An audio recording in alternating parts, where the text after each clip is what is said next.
So if we're going to talk about different age groups, then I would say starting at your teenage years, I would say after puberty, you can start to already consider a good strength training program. So the best strength training, of course, in my opinion, is weight training because it has the most range and flexibility of different exercises, and you can target all over the body with scalable weights.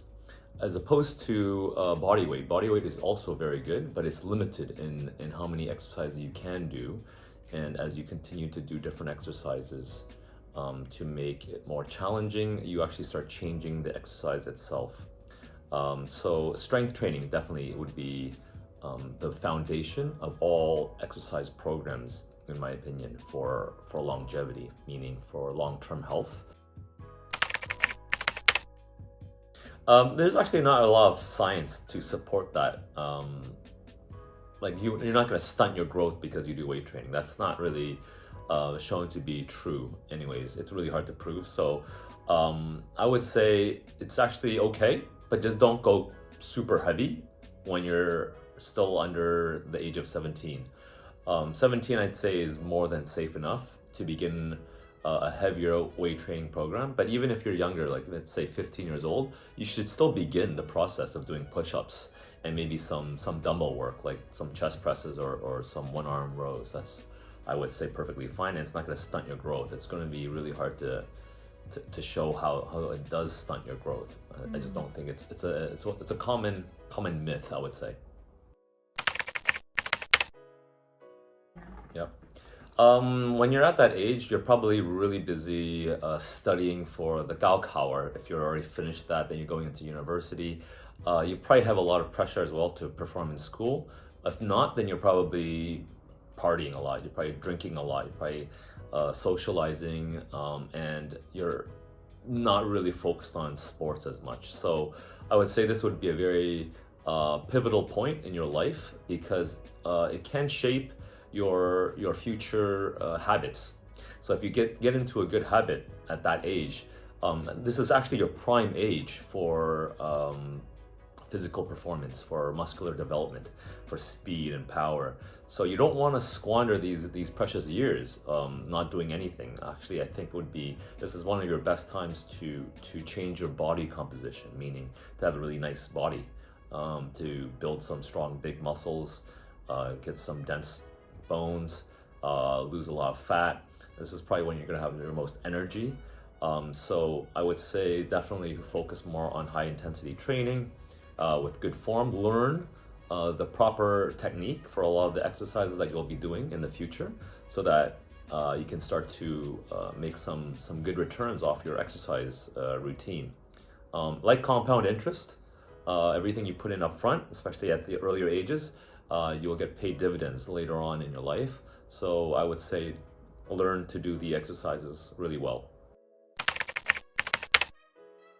If you're already in the office working every day, you're probably not so flexible in your time anymore. You have a strict schedule of going to work at 9, you finish at 6, and then you go home, you cook dinner, you eat, and then you watch some TV and you go to sleep.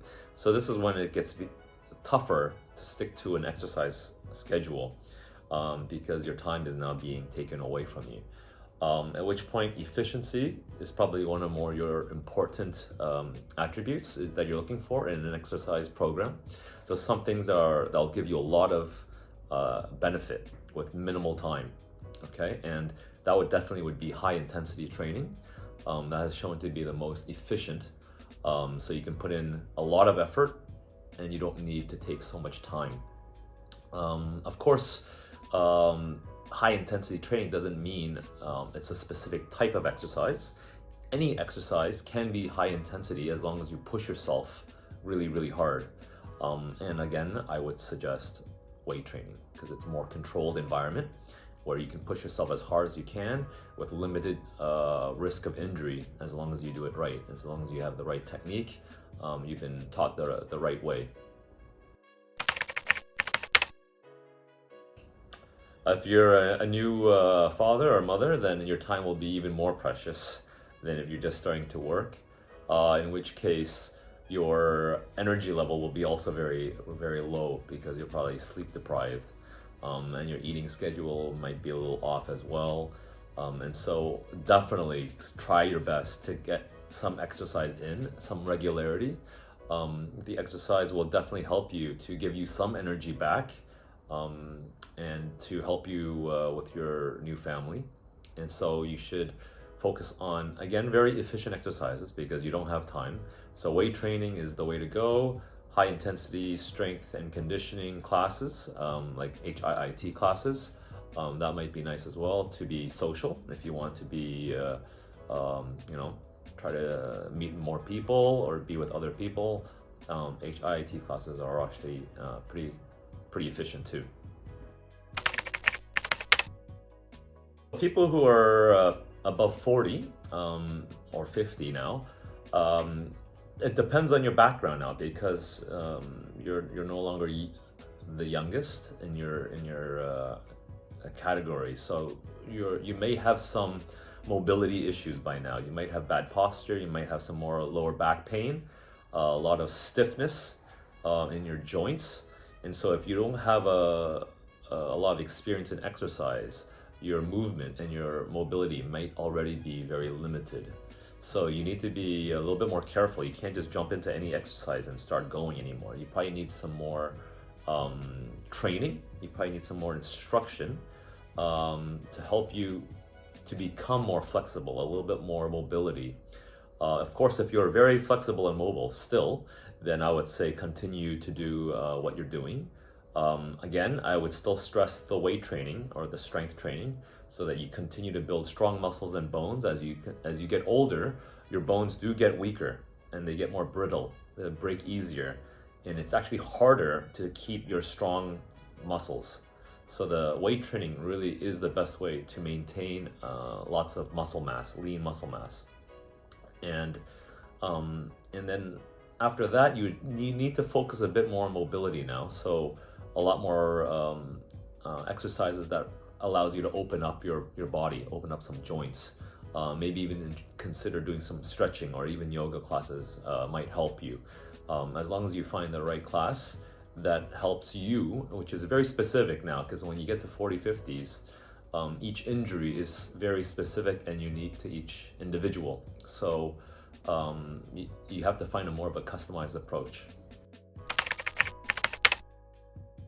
When you're even older, 60, 70, retirement, I would say your body, if you are like the majority, it's getting more and more fragile. So of course there are the exceptions, people who have been exercising their whole lives, then they're still quite strong and robust. But if you're not those people, then you need to get your body more strong. So the weight training is definitely what I would focus on. Very good weight training, coaching. So hopefully you've already had a lifetime of experience weight training, which means in your older years, you can rely on that. That's when you can really bank on that lifetime of experience and you know exactly what you're doing. And that will really help lower the risk of injury. If you're new, then you need to find a good coach who can show you the best practices of weight training that is safe, effective, and efficient. Right, yeah. So a lot of people who retire, they no longer have a full-time job. They might lose their sense of purpose in life. They're no longer providing for their family.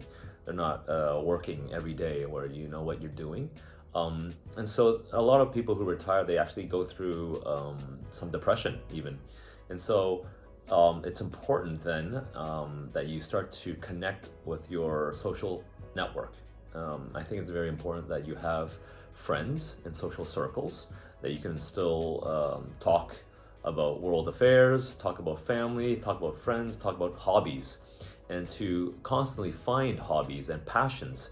Because just because you retire doesn't mean your life is finished. No, like it means actually you have more time to explore your passions and more time to focus on your own health.